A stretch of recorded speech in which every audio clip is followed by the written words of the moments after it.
In college, our own Bruce Feldman reported that sources close to Michigan say Harbaugh might do it. Now, there's a quote, it's a done deal if he's offered a job.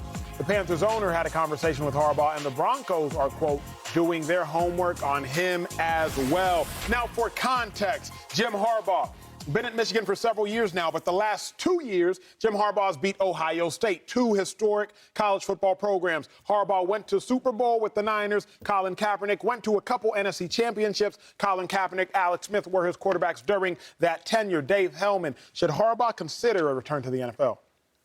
I say this as a huge, huge college football fan. Y'all know that. He would be crazy not to.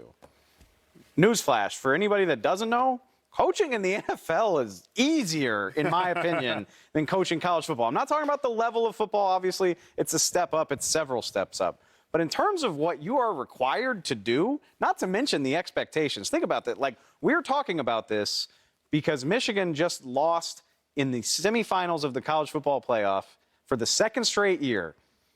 That's heartbreaking and disappointing in college football. Like, this is a season that nobody will remember fondly in Ann Arbor because they went 13-1 and lost to TCU the year before they lost to Georgia. Like, this is dark times. I know this as an LSU fanatic. Like, if you're a good team and you don't get to the mountaintop, there's nothing else. You said something that sounds crazy. I need you to break it down for the viewer real quick. Because you said coaching in college is easier than it is in the NFL, but you didn't explain why. No.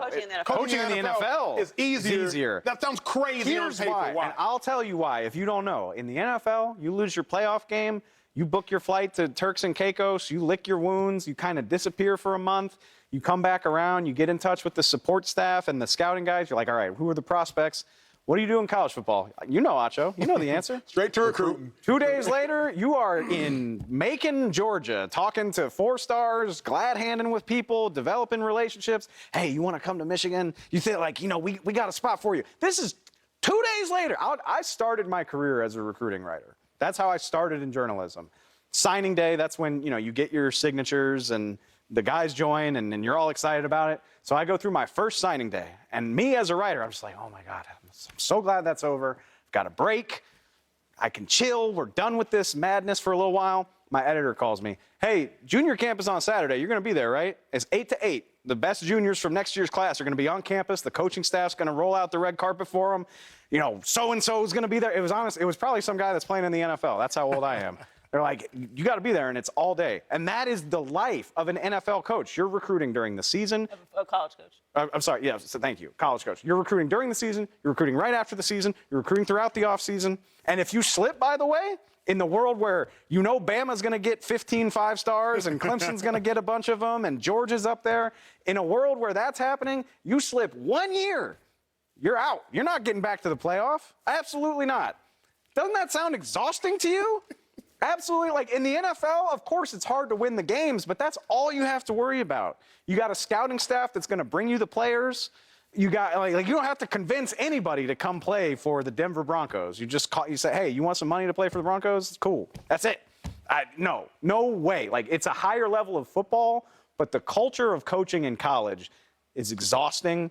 I don't know how anybody does it. If I was Jim Harbaugh, I certainly wouldn't. If Harbaugh was listening to that at all, his decision has been made. Joy, where do you stand? Should Harbaugh consider that NFL move? Yeah, of course. And you didn't even mention you got to re-recruit your own players. Because now in the era of the portal, yeah. Transfer portal. So you're not even just recruiting players to come play for you. You got to make sure the players you already recruited want to come back again next year. I know you didn't get enough touches, but please don't leave. Yeah, don't leave. Because we have a plan for you this year that you got to trust that at any moment I could change, and then you're going to tell another player to leave. By the way, all of Harbaugh's rival coaches are calling his recruits right now like, hey, man, he's flirting with the NFL. You sure you don't want to come to Iowa? You sure about that? Yeah. And we haven't even talked about the NIL, which I know all these coaches love. But that's really the reason why I think he should leave. Because I know everyone, not everyone, but a lot of people are very freaked out by the NIL, and it's the Wild West, and it's going to change college football forever. I think it is going to change college football forever. I think you've already seen it and the repercussions of it this year.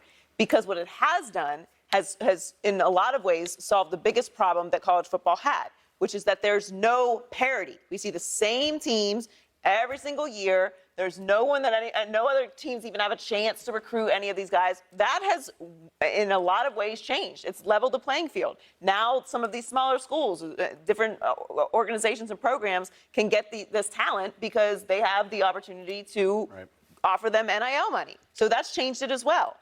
This is a nice time to leave, too, because you're not quite at the top, but it's not a disaster. You're not leaving them in destitute.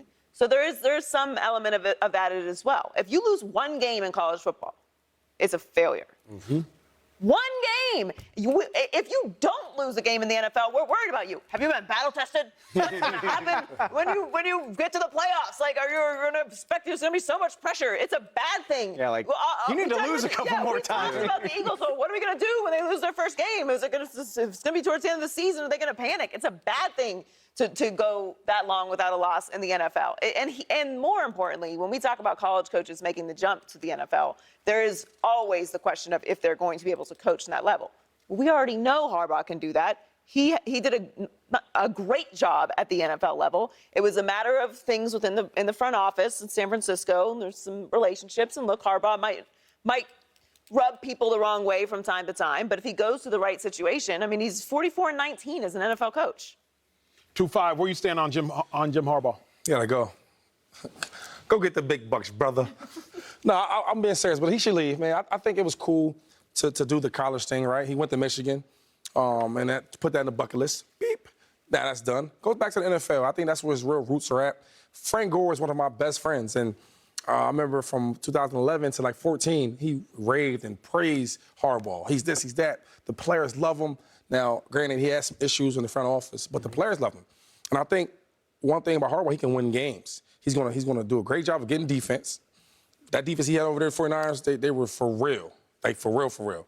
You get them, and then he's gonna run the ball. So some of these teams he's talking about going to, the Broncos, they run the ball well. Carolina, they run the ball extremely well. So I think he has a better fit for the NFL. I mean, and then the quarterback. Probably the hardest thing is finding a quarterback. If you want the Panthers, you got to find a quarterback. But if you look at the numbers, I mean, he won with Kaepernick and he won with Alex Smith. He can win with anybody. So I think the NFL will be great for him. Denver Broncos, they have a quarterback, but they don't necessarily have a coach. The Colts, they have no quarterback, but Jim Harbaugh is a former quarterback for the Colts. There you go. That's right. Where, Dave Hellman, do you think is a better potential situation? The Colts, who need a head coach, or the Broncos, who too need a head coach?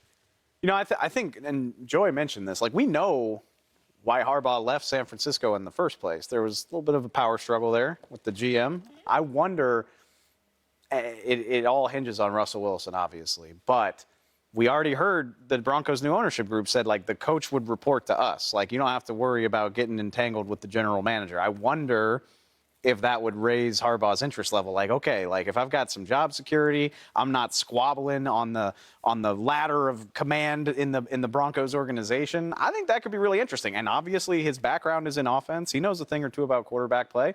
Maybe he thinks he could help Russell Wilson. So I said this when the Broncos job came open. Even with Russell Wilson being bad, I'm intrigued by that job because I think the right coach could make him or help him play better.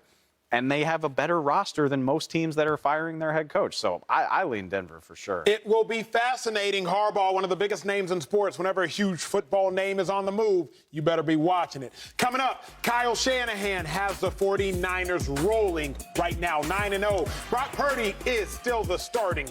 They lost those games without their star quarterback, that man on your screen, Jalen Hurts. First, it was the Dallas Cowboys loss. Then they lost to the Saints. But Jalen Hurts, he practiced at the walkthrough today. Reports say he ran with the first-team offense during the walkthrough as well. Another step closer to Hurts being able to play. You can hear like a resounding clap. Yeah. Are set.